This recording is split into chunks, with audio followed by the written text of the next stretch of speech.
আচ্ছা, তো আগের দিন কি করানো হয়েছিল এবার শুনুন। রায়াত কাকে বলা হয়েছিল?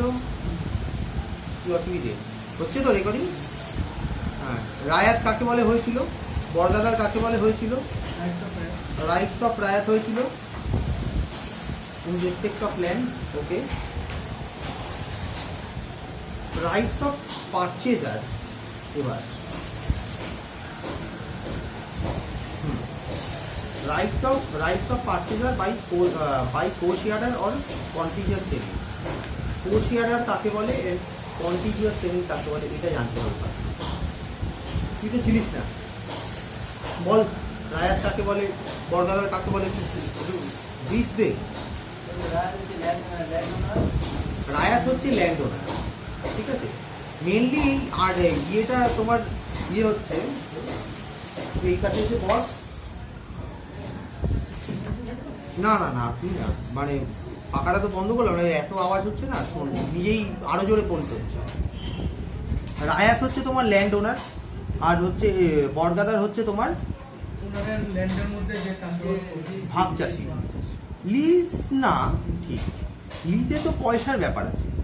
এগুলো তোমরা সেকশন 5 নম্বর সেমিস্টারে পড়বে। লিজ কাকে বলে, সেল কাকে বলে, ট্রান্সফার অফ প্রপার্টিতে পড়বে। ওদের মধ্যে এমনিতে একটা কন্ট্রাক্ট থাকবে যে একটা পার্সেন্টেজ অফ মানে যেটা ইয়ে হবে কালটিভেট হবে, যেটা জমি যেটা যে যা ফসল আসবে সেটার মানে পার্সেন্টেজ তোমার পাবে। রায়াতকে দিয়ে দেবে। ধর এরকম ধর হলো, তুই জমির মালিক, আমি তোর জমি চাষ করব, ঠিক আছে। তো তোর সাথে আমার এরকম ডিল হলো, 30% যা চাষ, ধর ধান হলো, তার মধ্যে থেকে 30% তোর, 70% আমার। এটা হচ্ছে ইয়ে। আর রাইটস অফ রায়াতের মধ্যে কি ছিল মেনলি? রায়াত গেল, বরগাদার গেল, রাইটস অফ রায়াতে টেকে বা ইয়ে হবে। বল বল, লিখেছিস তো? রাইটস অফ রায়াতটা লিখেছিস? কখন রায়াত বলা যাবে না, ওটা ওইটা তো, ওটা কি কোয়েশ্চেন ছিল?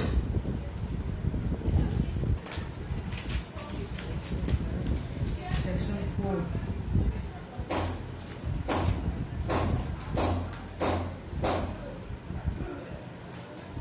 ঠিকা টেনেন্ট যেটা ছিল, ঠিকা টেনেন্ট। ও, ঠিকা যে নেবে মানে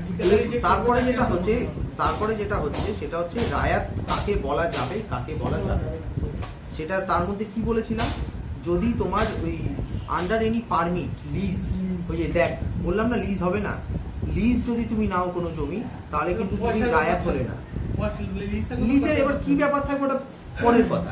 এখন মানে পরের সেমিস্টারে লিজের ব্যাপার তোমরা জানতে পারবে, কিন্তু যেটা হচ্ছে এখন সেটা হচ্ছে তুমি তোমার যদি কোনো পারমিট পেয়েছো, ধর প্ল্যানেটের কোনো একটা জায়গায় তুই দোকান দেওয়ার পারমিট যেভাবে হয়, পারমিট, লিজ, লাইসেন্স, এগুলোর জন্য তুমি যদি কিছু পেয়ে থাকো, তাহলে সেখানে কিন্তু তোমার সেগুলোকে আমি রায়াত বলবো না। 2 নম্বর যেটা ছিল কি, ঠিকা টেনেন্ট, আন্ডার ওয়েস্ট বেঙ্গল ঠিকা টেনেন্সি অ্যাক্ট, ঠিকা টেনেন্ট যদি কেউ হয়ে থাকে তাহলেও আমি তাকে রায়াত বলবো না। 3 নম্বর কি আছে, আন্ডার কি ওই যে ও ইস্টেট অ্যাকুইজিশন যেটা আছে, হ্যাঁ, যদি মানে ইয়ে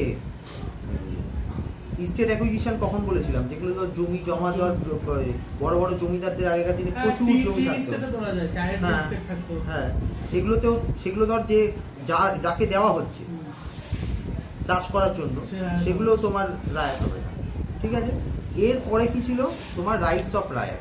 এর মধ্যে কি ছিল, he was without reasonable cause use the land comprise the plot of land of any purpose any other than for which it was held by him or settled by the state.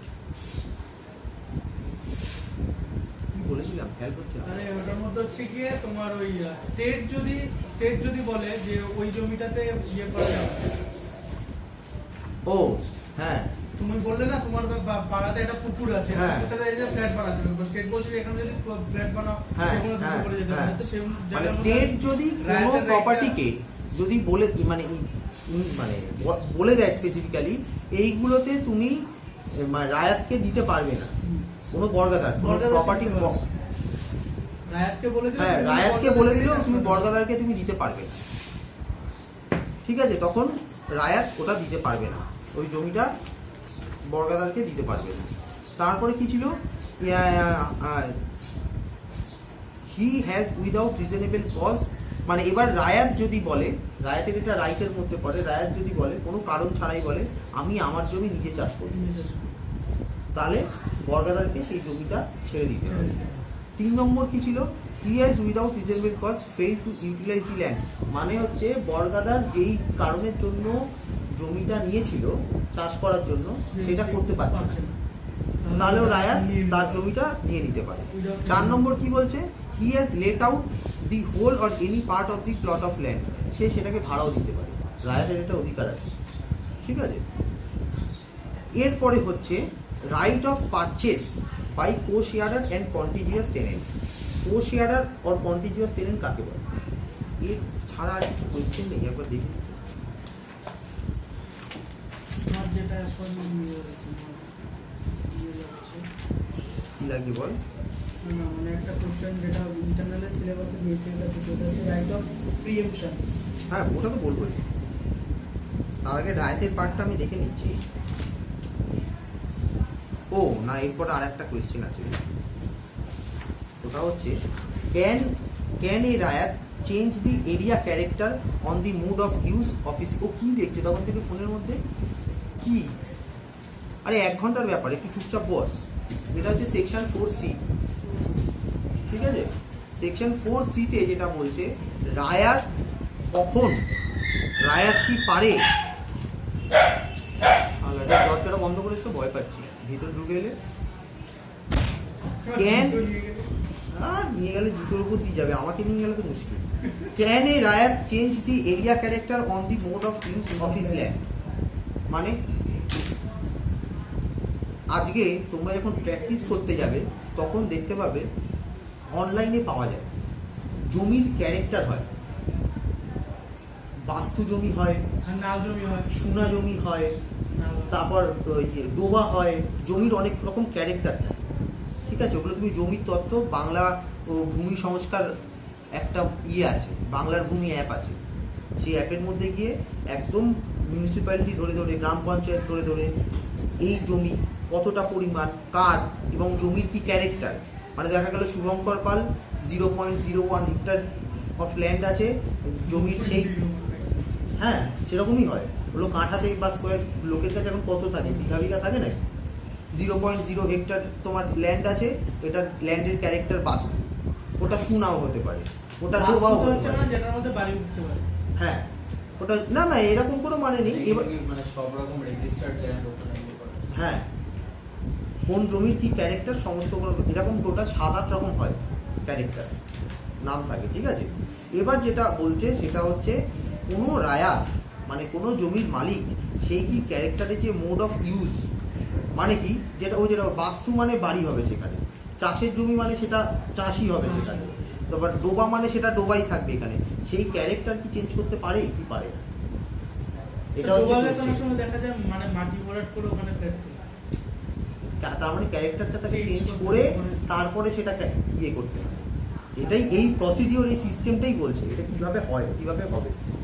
Under section 4C it is provided that, 4C তে বলা আছে a raiyat holding any land may apply to the collector for change of area or character of such land, মানে কালেক্টরের কাছে গিয়ে সে apply করবে যে আমি এটা চেঞ্জ করতে চাই, অর ফর কনভার্ট করার জন্য অ্যাপ্লাই করবে, মানে চেঞ্জ করতে চাইও বলতে পারে অথবা বলতে পারে আমি এটা থেকে এটা কনভার্ট করতে চাই, of the same for the purpose of residential, commercial, industrial, agricultural, plantation of tea, তারপর ফরেস্ট্রি, মানে তার বন আছে, মানে বনেরও আলাদা তার মানে জমির ক্যারেক্টার আছে, এর থেকে বোঝা যাচ্ছে চায়ের জন্য আলাদা জমির একটা সেকশন ভাগ করা আছে, তারপর কোথায় তুমি থাকবে বা কোনটা তুমি ইন্ডাস্ট্রিয়াল এলাকা হিসাবে দিতে পারবে, কোনটা তুমি দোকান করতে পারবে, কমার্শিয়াল এলাকায় দিতে পারবে, এইগুলো যে বলছে public utilities or other use of land, ঠিক আছে? সেকেন্ড প্যারায় আসছে on receipt of such application. এবার অ্যাপ্লিকেশনটা তুমি পেলে, ধর তোমার রেসিডেন্সিয়াল এরিয়া আছে, সেটাকে তুমি কমার্শিয়াল বানাতে চাও। এর জন্য তুমি কি করতে পারবে, তাহলে তোমাকে ইয়েতে যেতে হবে, কালেক্টরের কাছে গিয়ে এটার জন্য অ্যাপ্লাই করতে হবে, বলতে হবে আমার রেসিডেন্সিয়াল এলাকা আছে, আমি এটাকে কমার্শিয়াল বানাতে চাই। ঠিক আছে, এখানে যেগুলো দেওয়া আছে রেসিডেন্সিয়াল, কমার্শিয়াল, ইন্ডাস্ট্রিয়াল, বা তোর কমার্শিয়াল এলাকা আছে তুই সেটাকে ইন্ডাস্ট্রিয়াল বানাতে চাস, বা তোর ধর এগ্রিকালচারাল মানে ল্যান্ড আছে সেটাকে তুই ইন্ডাস্ট্রিয়াল বানাতে চাস, এগুলো এখানে দেওয়া আছে। তারপরের প্রসিডিওরটা কিভাবে এটা চলবে। On receipt of such application the collector May after making enquiry, collector এবার এনকোয়ারি করবে এটা আদৌ হতে পারবে কি না। এটা হলে কোনো ক্ষতি হবে সমাজের কি হবে না, and give an opportunity to being hard, এবং কালেক্টর একটা ডেট দেবে, সেই ডেটে গিয়ে যে চেঞ্জ করতে চাইছে, মানে রায়াত যে চেঞ্জ করতে চাইছে তার বক্তব্যটা শুনবে। বাই অর্ডার ইন রাইটিং, তার বক্তব্য শোনার পর কালেক্টর একটা অর্ডার পাস করবে। অর্ডারটা কিরকম ভাবে হবে, ইন রাইটিং হবে। এবার অর্ডারে কি থাকতে পারে, আইদার রিজেক্ট দি অ্যাপ্লিকেশন, সেই অর্ডারে বলতে লিখে দেবে এই কারণে আপনার অ্যাপ্লিকেশনটা আমি রিজেক্ট করে দিলাম, অর ডাইরেক্ট সার্চ চেঞ্জ, অথবা এটার ডাইরেকশন দেবে কি তুমি এটা চেঞ্জ করে দেবে, তার অথরিটিকে বলবে যে এটা তুমি চেঞ্জ করে দাও, or alteration of on such terms and condition, যা যা কন্ডিশন দিয়েছিল দেখা গেল সবগুলো রায়াত কালেক্টর মানতে পারছে না, তার মধ্যে কিছু কিছু মানতে পারছে, বলছে এইটা তুমি চেঞ্জ করে আমার কাছে আবার নতুন করে অ্যাপ্লিকেশনটা করো, কিছু কিছু জিনিস বলে দিচ্ছে যে এটা অল্টার করে দাও, তাহলে আমি এটাকে অ্যাকসেপ্ট করে নেব, অ্যাজ মে বি প্রেসক্রাইব, যেভাবে কালেক্টর বলবে সেইভাবে করতে হবে। A copy of the order, এরপরে কি হবে, a copy of the order passed by the collector directing change করার যদি অর্ডার দিয়ে থাকে তাহলে সেটা অর্ডারটা পাস করবে। কনভার্ট করার যদি তোমার অর্ডার থাকে কিছু সেটা করবে, অর অল্টারেশন, অথবা কোনো কিছু যদি চেঞ্জ করা থাকে সেই যাই হোক অর্ডারটা shall forwarded to the revenue officer, সেটা তোমার এবার রেভিনিউ অফিসারের কাছে সেই অর্ডারটা পাস করবে।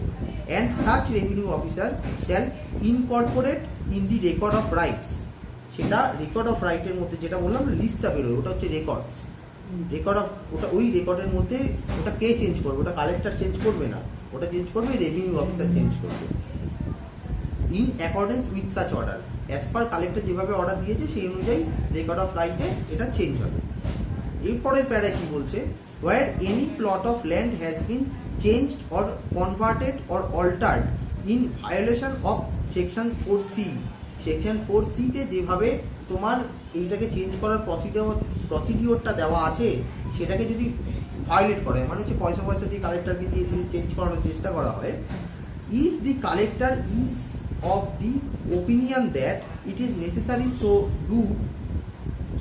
Two do in public interest, collector যদি মনে করে জনস্বার্থের জন্য কোনো স্টেপ নেওয়া উচিত, he may make an order directing a raiyat or a lessee for restoration of the original character of the concern land.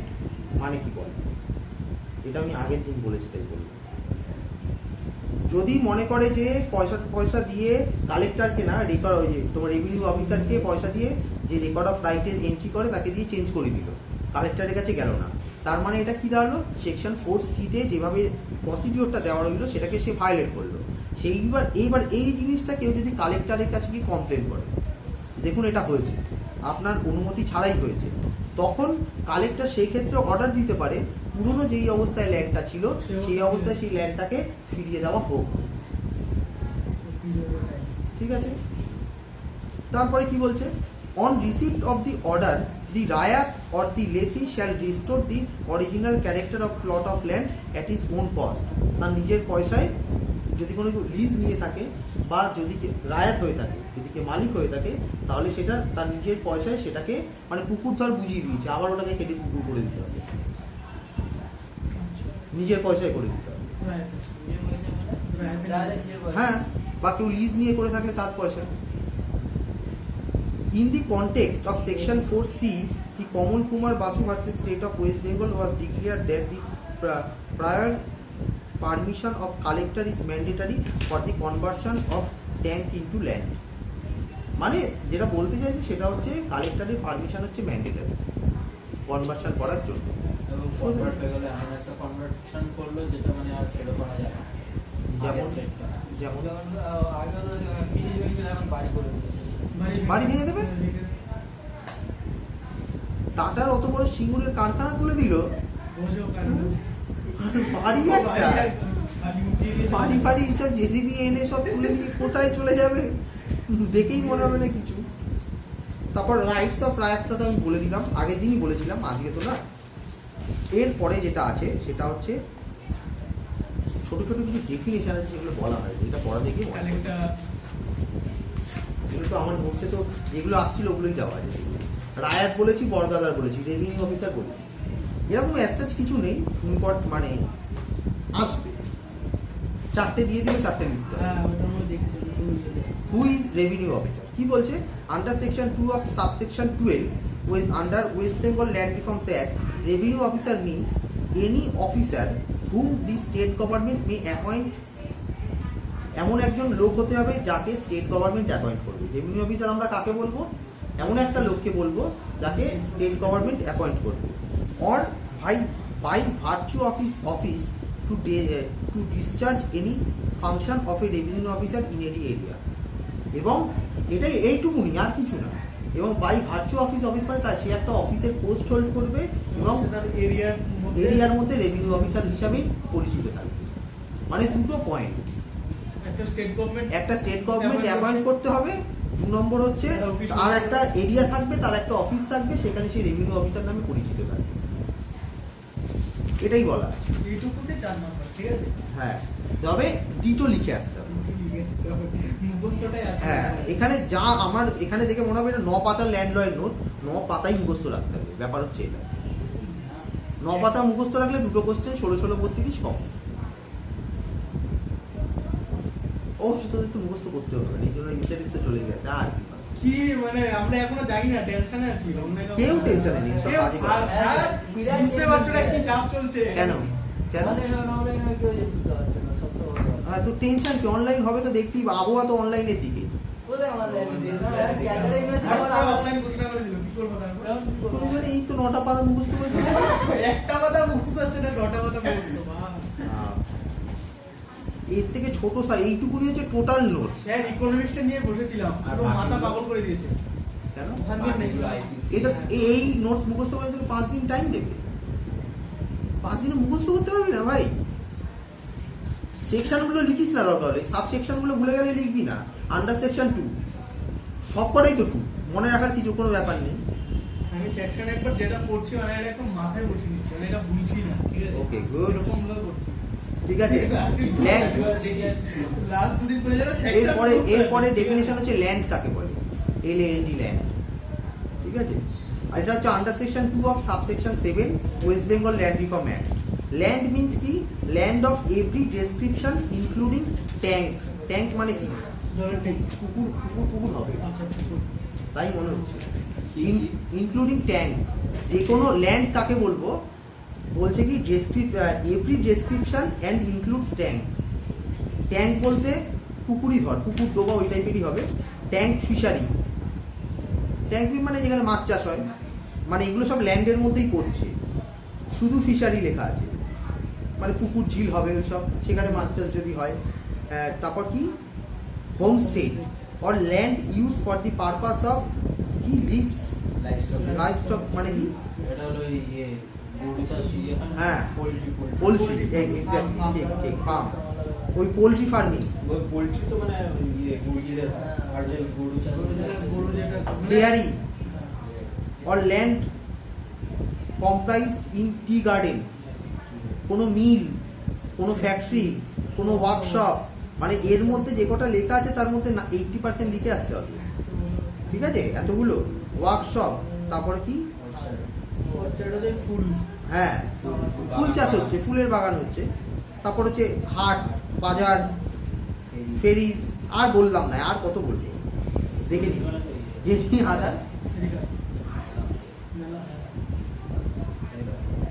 যাই হোক লিখে দিই, এখানে 10টা লিখে এসেটটা লিখে দিই। এইসব জিনিস কোন কাজ আছে আমার আসেনি এখনো। শুধু আন্ডার, তবে আমি একটা মামলা করলাম মনোজকে, জিনিস তোদের ওপরের ওপরে 8 নম্বর সেমিস্টারে মনোজের একটা মামলা করলাম এই অফিসে কালেক্টরের কাছে। ধীরে ধীরে জমির তথ্যদের জমির পরিমাণ কমে যাচ্ছে। ওর একটা মামলা মানে ওর নিজে মামলা থেকে দিয়েছিল নাকি? হ্যাঁ, ওর জমির তো প্রবলেম। আচ্ছা, মামলাটা জিতিয়েছি, ওটা অত সহজে অর্ডার দেয় না, কি জানি আমাদের ছোট্ট মুখ থেকে দিয়ে দিল নাকি। মোট কথা মামলায় 2 দিন 3 দিন গেছি, মামলাটা জিতেছি, ওর কাজ হয়েছে। ঠিক আছে, যাই হোক, any other সাইডাতি interest and any other land together with all interest and benefits arising out of land, benefit are arising out of land মানে জানিস তো, ল্যান্ড থেকে কোনো যদি বেনিফিট, ঠিক আছে, and thing attached to the earth, এবং যে কোনো জিনিস যেটা attached to the earth থাকবে or permanently কি fastened fastened to anything attached to the earth, মানে মানে আমরা একটা জিনিসের সঙ্গে মানে জোড়া জিনিসটা যেটা একদম আর্থের সঙ্গে পার্মানেন্ট, মানে হচ্ছে তোমার দরজাটা যে এক্সাম্পল দিচ্ছিলাম, দরজাটা জোড়া বাড়ির সাথে, বাড়িটা হচ্ছে আর্থের সাথে অ্যাটাচ করা, এগুলো সমস্তটা ল্যান্ডের মধ্যে পড়ে। হ্যাঁ, ল্যান্ড তো ইমুভেবল হবে। এই হচ্ছে ল্যান্ডের ডেফিনিশন, মানে আন্ডার সেকশন 2 সেকশন 7 এ এগুলো ডিসক্রিপশন অফ ল্যান্ড এই এটসেট্রা। মানে আমি যে কটা কোয়েশ্চেন এখানে লেখা আছে না, প্রত্যেক কটা এসছে বলেই লেখা আছে, মানে ল্যান্ডের ডেফিনিশন লিখতে দিয়েছে বলেই আমার নোটসে আছে। কোনোদিনও যদি লিখতে না দিত তাহলে আমার নোটসে থাকতো। পার্সোনাল কাল্টিভেশন, এটারও ডেফিনিশন আছে আন্ডার সেকশন 8 2 অফ সাবসেকশন 8, মানে এটা বারবার এই জন্যই বলছি, সবই 2-তে আছে, সাবসেকশনগুলো শুধু আলাদা। ঠিক আছে, cultivation means cultivation by person of his own land on his own account. কি কি মানে নিজের ল্যান্ড নিজের চাষ করবে, সেটাকেই আমি লেবার দিতে পারে বা তার ওর ফ্যামিলির হ্যাঁ, এই 1 নম্বর 2 বাই হিজ ওন লেবার, নিজে লেবার দিতে পারে, by the labour of any member of his family, তো ফ্যামিলির কেউ লেবার দিতে পারে, by servants on labours on wages payable in cash, মানে বুঝতে পারছিস তো, টাকা দিই or in kind of being as a share of the procedure or both। Cash টাকা দিলাম না, শেয়ার শেয়ার করে দিয়ে দেবে। মানে কোনো যা উৎপাদন হবে তার থেকে একটা শেয়ার দিলাম, অথবা টাকা কিছু দিলাম অথবা শেয়ার দিলাম কিছু, তার জন্য বোধ ভ্যালু হয়।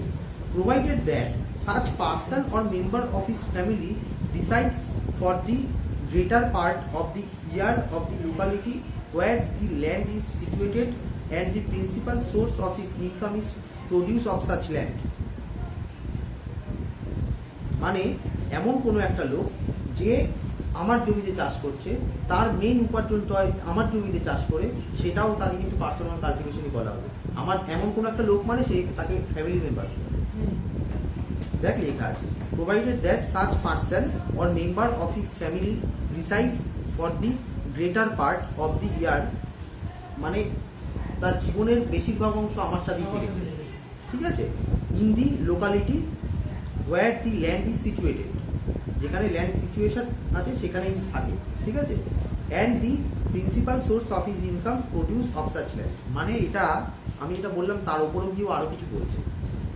জমি ধর তোর নয়, তুই কি করলি, তোর পাশে বাড়ির পাশে একটা ফাঁকা জমি আছে, ওটা কার তুই নিয়েও জানিস না, তুই কি করলি, চাষ শুরু করলি। ঠিক আছে, এবার তুই দেখাচ্ছিস এই চাষি তোর একমাত্র উপার্জনের জায়গা, ব্যাস, ওটাও পার্সোনাল কাল্টিভেশনের মধ্যে পড়ছে। তারপরে হচ্ছে কালেক্টর কাকে বলে, who is collector under section 2 subsection 4। কি বলছে, of the West Bengal land concept collector means a collector of a district, একটা জেলার একজন কালেক্টর হয়, or any officer appointed by the state, কোনো অফিসার যাকে অ্যাপয়েন্ট করেছে অ্যাজ এ কালেক্টর। মানে ডিস্ট্রিক্ট কালেক্টর যে, ওকে তো স্টেট গভর্নমেন্ট অ্যাপয়েন্ট করে না, কেন, ওই ইউপিসি দিয়ে ডিরেক্ট।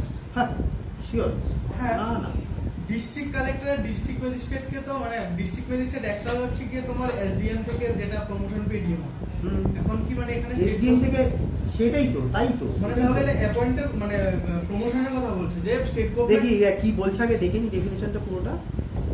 কি বলছে, collector means a collector for a of a district, আচ্ছা ওটা ওর আছে, or any other officer appointed by the state government to discharge any of the functions of a collector under the act. কি বললো? Collector of a district হতে পারে অথবা এমন officer যাকে অ্যাপয়েন্ট করছে state government as a collector. As a collector, সেই collector, district collector যে হয় সে ডিরেক্ট অ্যাপয়েন্ট তাই নাকি? হ্যাঁ, লিগ্যাল পাবলিক সার্ভিস কমিশন। অত সরকারি চাকরি তো করিনি, তাই জন্য একটু আইডিয়া। সিলিং এরিয়া কাকে বলে এটাও জানি না। এটার আবার কিন্তু সেকশনটা অন্য আছে ceiling area. Subsection 1 of section 14 West Bengal land reform act, ceiling area shall be, বলবো সেকশন 14টা বার কর। সাবসেকশন বলতে সেকশন 14 প্রথমটাই 1, ঠিক আছে। In case of raiyat who is an adult unmarried person 2.50 standard hectares. এটার মানে হচ্ছে একটা লোক কতটা পরিমাণ জমি তার নিজের নামে রাখতে পারবে। সিলিং এরিয়া মানে হচ্ছে এটা। একটা লোক তো মানে আগেকার দিনে জমিদারদের যেরকম রাজ্যের পর রাজ্য দেশের পর দেশ ছিল, এখানে হচ্ছে একটা লোক কতটা পরিমাণ জমি তার নিজের দখলে রাখতে পারবে, তার নিজের নামে এর থেকে বেশি রাখতে পারবে না। এখানে কি বলছে, যদি কেউ নিজেকে রায়াত বলে মনে করে, যদি কেউ নিজেকে রায়াত বলে মনে করে, হু ইজ অ্যান অ্যাডাল্ট, রায়াত হতে হবে এবং রায়াতকে অ্যাডাল্ট হতে হবে এবং অবিবাহিত হতে হবে, ঠিক আছে। 2.50 স্ট্যান্ডার্ড হেক্টার্স তার কাছে হচ্ছে সিলিং এরিয়া। নেই এটা? সিলিং এরিয়ার সেকশন কত বলে? 14, 14, ডিটেল 14। দেখি বিয়ার একটা পার্টিশন আছে।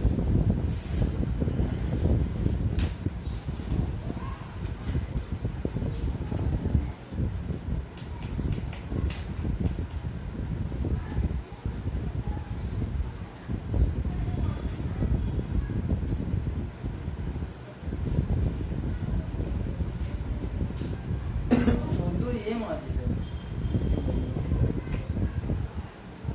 না।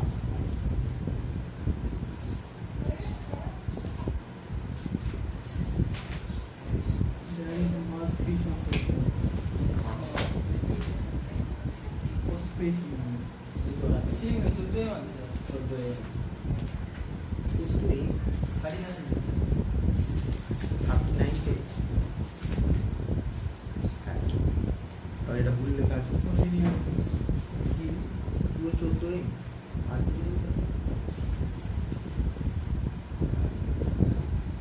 14 যে 14 কে to the M. M for Mahmood.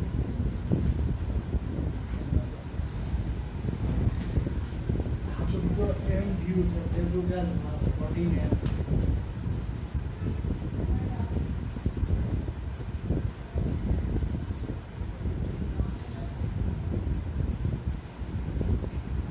Preliminary কত আছে এখন? তোমরা তো পড়ে গেছো আজকে।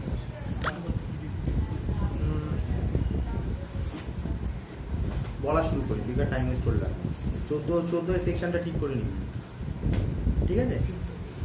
তো ইন কেস অফ রায়াত, রায়াত যদি আনম্যারিড হয়ে থাকে, রায়াত যদি অ্যাডাল্ট এবং আনম্যারিড হয়ে থাকে, তার জন্য সিলিং এরিয়া হচ্ছে 2.50 স্ট্যান্ডার্ড হেক্টর। 2.50 স্ট্যান্ডার্ড একটা মানে পরিমাণটা আবার বুঝে নাও কি পরিমাণ, আমি কি করে যাচ্ছে। 2.50 এবার এখানে না নেটে কনভার্ট করা যায়। 2.50 হেক্টর থেকে তোমার কনভার্ট করে কাঠায় করে নি, বা তোর ওখানে আলাদা রকম হয় কাঠার কিন্তু সিস্টেম আছে আলাদা। মানে আমার ওয়েস্ট বেঙ্গলে যেরকম কাঠা, মহারাষ্ট্রের কাঠা কিন্তু কম আছে। আমাদের এখনো কম আছে। স্যার ব্যাটারি শেষ। হ্যাঁ, ব্যাটারি শেষ। ব্যাটারি শেষ যাবে না এত। আমি বলছি একটা কথা বলছি, এখান থেকে বলে দাও। এখান থেকে দাও তুমি বসাও।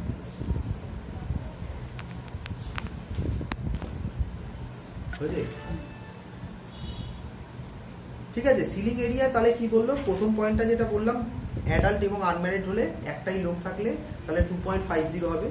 2 নম্বর যেটা হচ্ছে, in case of raiyat who is the sole surviving member of a family, ফ্যামিলিতে আর কেউ নেই, একটাই লোক, সে হচ্ছে রায়াত, তার ক্ষেত্রে সেম 2.50 স্ট্যান্ডার্ড হেক্টর। 3 নম্বর হচ্ছে in case of raiyat having a family consisting of 2 or more person but not more than 5, মানে একটা ফ্যামিলি আছে তার মেম্বার হচ্ছে 2 থেকে 5-এর মধ্যে, 2 হবে অথবা তার থেকে 5 হবে। 5 মেম্বার থাকলে তার ক্ষেত্রে স্ট্যান্ডার্ড হেক্টর হচ্ছে 5.00 স্ট্যান্ডার্ড হেক্টর। ঠিক আছে, আমার হ্যাঁ হচ্ছে মেমোরি ফুল দেখালে বলবি, হ্যাঁ ঠিক আছে। মানে আগেরটা কি হলো, মানে 2 নম্বর পয়েন্টটা হলো। 3 নম্বরটা, হ্যাঁ একবার রিপিট করে দিন। 3 নম্বর পয়েন্টে যেটা ছিল সেটা হচ্ছে যদি রায়াতের একটা ফ্যামিলি থাকে এবং ফ্যামিলিতে যদি 2 থেকে 5 জন মেম্বার হয় তাহলে সেটা 5 স্ট্যান্ডার্ড হেক্টর অবধি তার জমি থাকবে, সিলিং এরিয়া থাকবে। তারপর হচ্ছে 4 নম্বর হচ্ছে যেটা in case of raiyat having a family consisting of more than 5 members, 5-এর বেশি যদি মেম্বার থাকে কোনো ফ্যামিলিতে তাহলে কি হবে, 5 স্ট্যান্ডার্ড হেক্টর থাকবে এবং 5-এর যত বেশি করে মেম্বার হবে প্রত্যেক মেম্বার পিছু বাড়বে 0.05 স্ট্যান্ডার্ড হেক্টর করে। মানে যদি 7 জন থাকে তাহলে 6 হবে, যদি 9 জন থাকে তাহলে কত হচ্ছে, 9 জন থাকলে 9 জন 5 আর যে 4 জন হলো 4 জনে 2, মানে 5 2 7 স্ট্যান্ডার্ড হেক্টর হবে, এইভাবে হবে। ঠিক আছে, তারপর 5 নম্বর in case of any other raiyat 7 standard hectare, মানে 7-এর উপরে যাবে না। ধর এমন কোনো ফ্যামিলি মেম্বার হলো যার 20 জন মেম্বার, তাদের ক্ষেত্রেও 7, মানে এখানে লাস্টের পয়েন্টটা দিয়ে 7-এর মধ্যে আটকে রেখেছে। লাস্ট পয়েন্ট হচ্ছে in case of any other raiyat 7 standard hectare হয়ে গেল। তারপরে সেকেন্ড যেটা আছে সেটা হচ্ছে এনকামবেন্স, মানে কি under subsection 6A of section 2, বাবা মানে এটা হচ্ছে সেকশন 2 সাবসেকশন 6 ক্লজ এ। ঠিক আছে, সেকশন 2 সাবসেকশন 6 ক্লজ এ, সেখানে ইনকামবেন্স বলা আছে। মানে এত সেকশনে নিয়ে এই জন্য ম্যাডাম স্যাররা বলেন যে সেকশন না লিখলেও চলবে land. Incumbents means a lien, easement or other right or interest created by other right, interest created by a riot. Lien কাকে বলে জানা আছে? কোনো একটা স্পেসিফিক স্কিল যেখানে থাকবে এবং সেই স্কিলের জন্য যদি কাউকে তুমি তোমার প্রপার্টিটা দাও, কোনো একটা স্পেসিফিক পারপাসের জন্য দেবে, মানে ইজমেন্ট মানে তো তাই, ইজমেন্ট মানে তো তাই, তোমার বাড়িতে ঢোকার জায়গা নেই, আমি তোমাকে আমার প্লট থেকে ঢোকার জায়গা করে দিলাম, ওটা হচ্ছে ইজমেন্ট রাইট।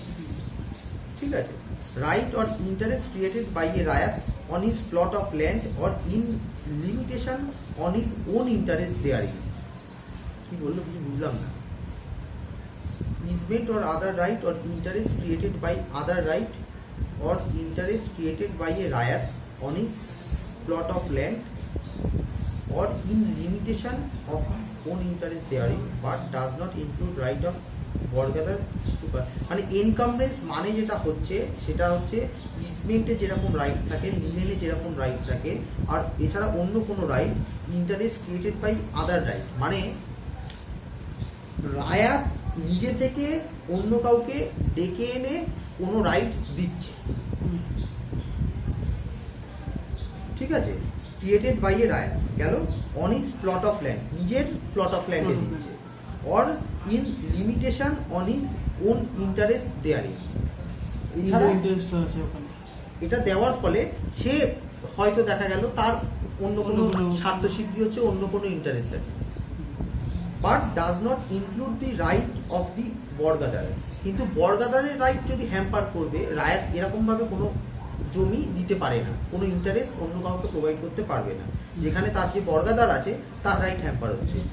কি right? Two cultivate the land of the plot of land, মানে এই ইন্টারেস্ট ক্রিয়েট করে তার নিজের ইন্টারেস্টের জন্য অন্য কাউকে এই ইজমেন্ট নিয়ে। ধর এখানে যেটা বলতে চাইছি, ধর রায়াতের জমি আছে, সেটা বর্গাদারকে দেওয়া আছে, এবার অন্য তার অন্য কাউকে ধর সে ইন্টারেস্ট থাকুক আর চাই না থাকুক, ইজমেন্টে কোনো জমি দেবে, যাতায়াতের রাস্তা, এবার তার ফলে বর্গাদারের চাষ করতে অসুবিধা হচ্ছে জমিতে, সেটা কিন্তু হবে না।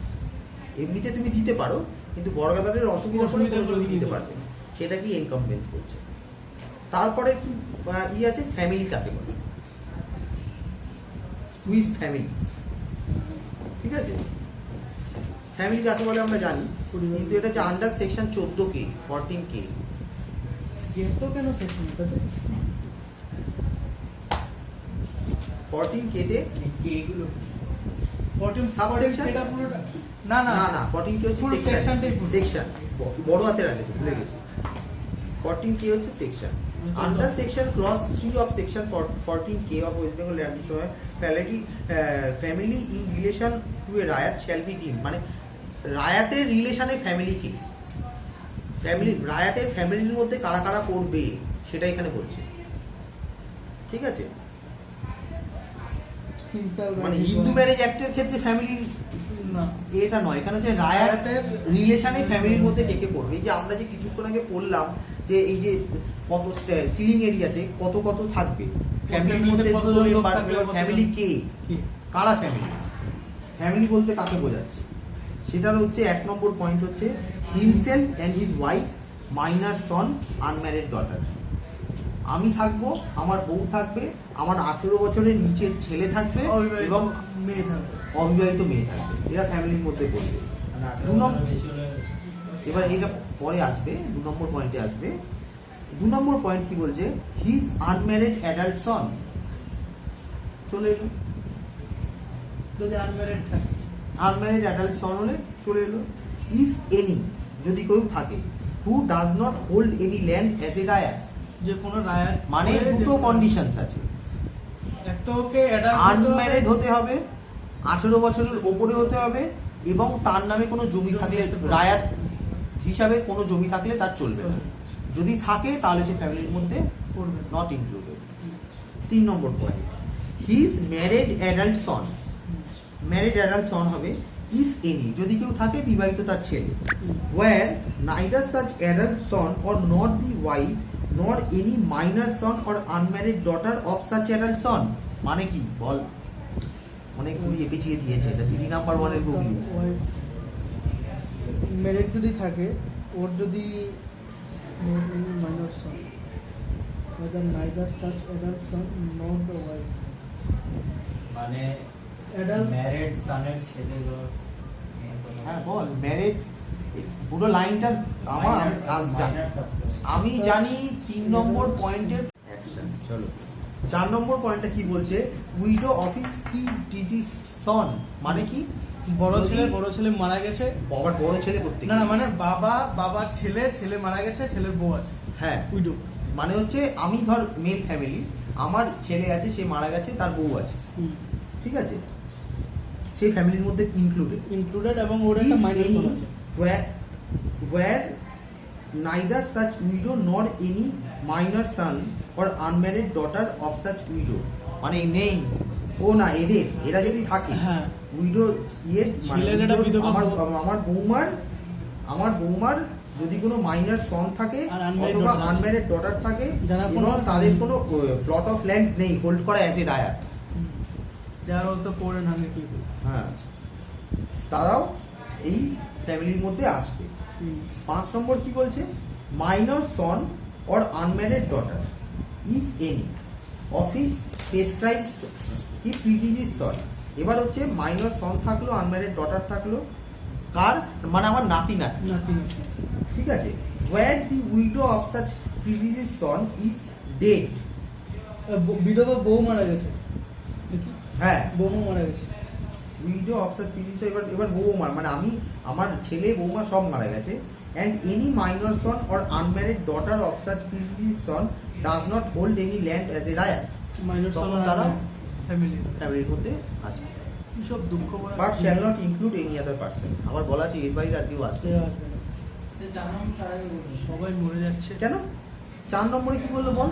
4 নম্বরে বলছে যে 3 নম্বরে 4 নাম্বারটা 4 নাম্বারটা হচ্ছে যে যে রায়াত আছে, মানে যে মানে মেয়ে, ওর ছেলে ছিল, ছেলে মারা গেছে, এবার ছেলের বিধবা বউ আছে, মানে ওর বৌমা আছে, আবার ওই বৌমার একটা তোর কি বলে মাইনর একটা ছেলে আছে আর আনম্যারিড একটা ডটার আছে, যারা কোনো ল্যান্ড এজ এ রায়াত হোল্ড করেনি, ওরা ফ্যামিলিতে ইনক্লুড হয়।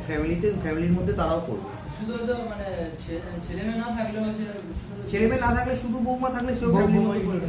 শুধু একটাই শর্ত, ফ্যামিলির যে মধ্যে যে ছেলে বৌমা হোক অথবা তার নাতি নাতনি হোক, তারা যদি কোনো রায়াত হিসাবে কোনো প্লট যদি আগে থেকে হোল্ড করা থাকে, তাহলে তারা ফ্যামিলির মধ্যে আসবে না। পোর এন্ড হাংরি পিপল হতে হবে। ঠিক আছে? তারপরে পয়েন্ট হচ্ছে record of rights. Record of rights তো আমি একটু আগে বলেই দিয়েছি, তবু আরেকবার বলে দিই। এটা হচ্ছে সেকশন 21D আরে ভগবান, of West Bengal land reform act. IPC দুপাতা উল্টালে 20টা সেকশন এমনিতে চলে যায়। এখানে খুব মানে ফুটিয়ে যাচ্ছি, দেই আর সেকশনই পাচ্ছি না কিছু। ঠিক আছে, কি বলছে? Record of right means of bargadar কত বললে? 21D 21D মানে 21-এর না 21D 21D। না, names of bargadar of the record of rights. ঠিক আছে, কি বলছে? The names of bargadar in respect of every raiyat shall be entitled in the record of right in such manner may be prescribed. মানে প্রত্যেক কটা রায়াতের আন্ডারে যে কটা বর্গাদার আছে, সেই কটাকে রেকর্ড অফ রাইটের আন্ডারে আনতে হবে, রেকর্ডের মধ্যে ঢোকাতে হবে। কি কিভাবে ঢোকাবে সেটা পরের পাতায় লেখা আছে। Under subsection 1 of section 50 of this act, section 50 তে যাব। under subsection 1 of section 50 of this act, the prescribed authority shall be maintained up to date to the prescribed manner in the manner the village record of right by the incorporating therein the মানে কি বলছে এটা কি? Record of রাইটের ডেফিনেশনে যেটা বলতে চাইছে সেটা হচ্ছে তোমার এরপরে স্ট্যান্ডার্ড একটা আছে, তারপরে রেকর্ড অফ রাইটে যেটা বলতে চাইছে মোদ্দা কথা, সেটা হচ্ছে রায়াতের আন্ডারে প্রত্যেক কটা যে বর্গাদার আছে তাদেরকে সবাইকে রেকর্ডে ভেতরে নথিভুক্ত করতে হবে। কিভাবে করতে হবে? In the prescribe manner. যেটা আছে সেকশন 50 তে। প্রেসক্রাইব ম্যানার যে কি কোথায় প্রেসক্রাইব করা আছে? Section section 50 of subsection 1 A prescribe করা আছে। এক নম্বর হচ্ছে mutation of means as a result of transfer or inheritance. Mutation করে তুমি রেকর্ড অফ রাইটে নাম ট্রান্সফার করতে পারো। আবার কি হলো? রাও হ্যাং হয়ে গেছে পুরো।